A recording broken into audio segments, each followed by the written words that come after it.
మంత్రివర్గ విస్తరణ బడ్జెట్ సమావేశాల లోపే ఉండబోతున్నదని మీడియా కథనాలు చెప్తున్నాయి. గాంధీభవన్ వర్గాల సమాచారం మేరకు కూడా 10-15 రోజులలో కొత్త మంత్రివర్గం రాబోతున్నది. అంటే ఇప్పుడున్న 12 మందికి తోడు మరొక 6, మొత్తం 18 మంది ముఖ్యమంత్రితో కలుపుకొని 18 మంది మంత్రులు.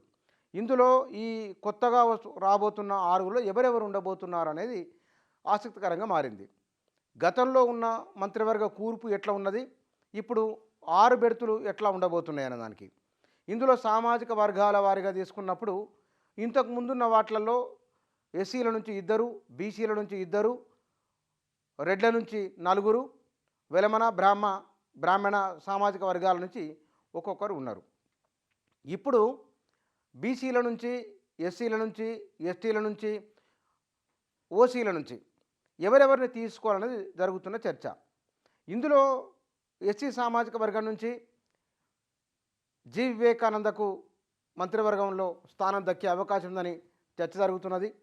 మునుగోడు నుంచి రాజగోపాల్ రెడ్డి, తర్వాత బీసీ సామాజిక వర్గం నుంచి ఉమ్మడి మహబూబ్నగర్ జిల్లాలో వాకిటి శ్రీహరి, తర్వాత వీర్లపల్లి శంకర్, వీళ్ళిద్దరి పేరు బలంగా వినబడుతున్నాయి. నల్గొండ నుంచి బాలునాయక్ పేరు కూడా మంత్రివర్గంలో ఉంటుందనే బలంగా వినిపిస్తున్నది. వీటితో పాటు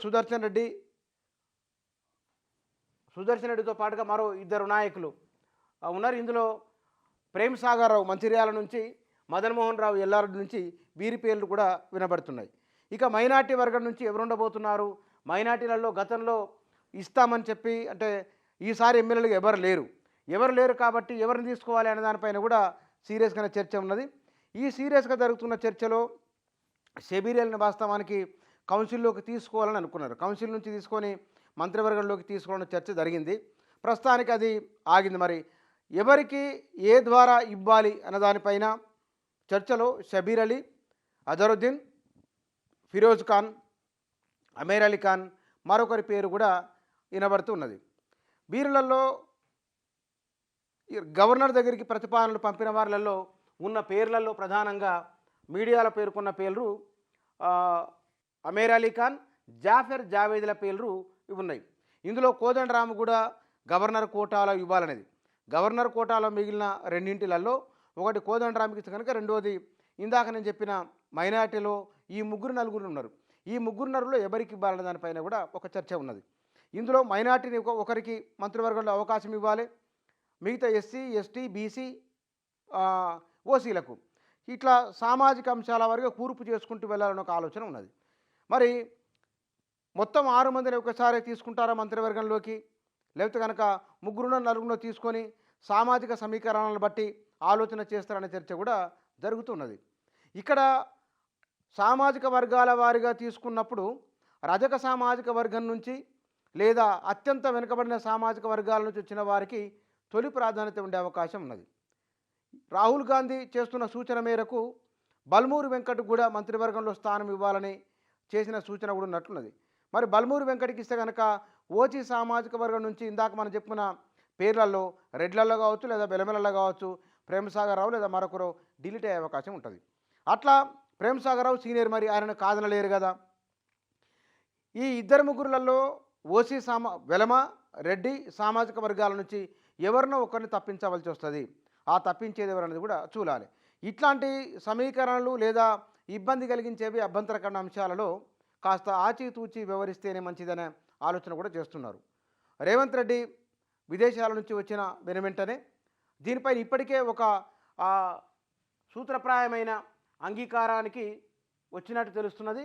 ఈ అంగీకారం ప్రకారము ఎవరికి ఏ సామాజిక వర్గంలో ఉన్న వారికి అవకాశం ఇవ్వాలి, వారి సీనియారిటీని బట్టి లేదా జిల్లాను బట్టి.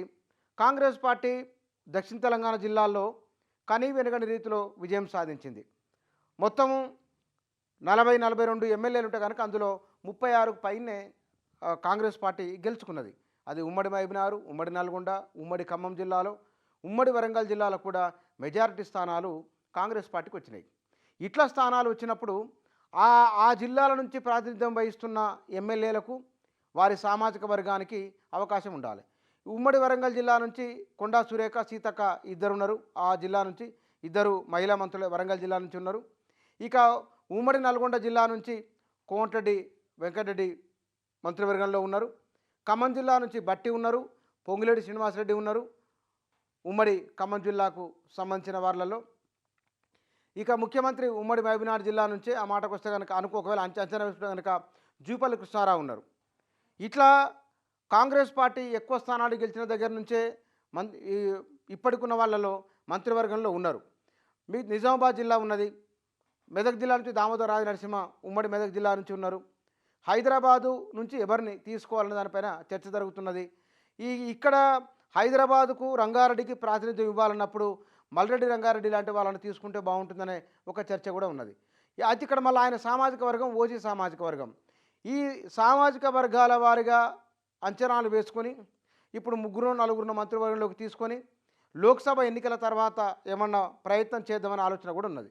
ఎందుకంటే మంత్రివర్గ కూర్పులో కనుక కాస్త అటు ఇటు అయినా సరే లోక్సభ ఎన్నికలపైన ప్రభావం ఉంటుంది. కాబట్టి ఈ లోక్సభ ఎన్నికలకు ముందుగానే లేదా మొత్తం 6 మంత్రులను మంత్రివర్గంలోకి తీసుకుంటే కనుక సంపూర్ణమైన మంత్రివర్గం అవుతుందన్న ఆలోచన కూడా ఉన్నది. సరే, ఎటొచ్చి సామాజిక సమీకరణలు చాలా ప్రధానమైన పాత్ర పోషించబోతున్నాయి. లోక్సభ ఎన్నికలకు ముందుగానే ఈ నిర్ణయం జరగబోతున్నది.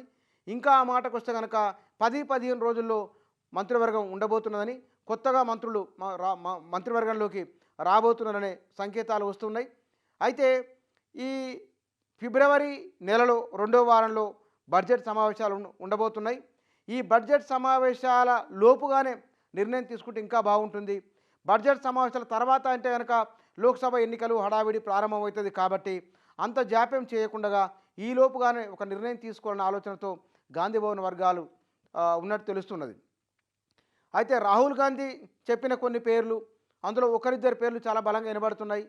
దీంతోపాటు ఎప్పటి నుంచో గాంధీ కుటుంబానికి విధేయత ఉన్నవారు, గాంధీ కుటుంబంతో కలిసి ప్రయాణం చేస్తున్న వాళ్ళు కూడా ఉన్నారు. కాస్త కుడి ఎడమ గ్యాప్ వచ్చినా సరే కానీ గాంధీ కుటుంబంతో అటాచ్ అయిన వాళ్ళు ఉన్నారు. కాబట్టి మరి అట్లాంటి వాళ్ళ విషయంలో ఎట్లా నిర్ణయం తీసుకోవాలనే విషయంలో చూడాలి. మరి ఈ కాంగ్రెస్ పార్టీ ఇట్లాంటి వాళ్ళ విషయంలో ఏ నిర్ణయం తీసుకోబోతున్నది, మంత్రివర్గ విస్తరణలో సామాజిక సమతూకాన్ని ఎట్లా పాటించబోతున్నదో చూడాలి.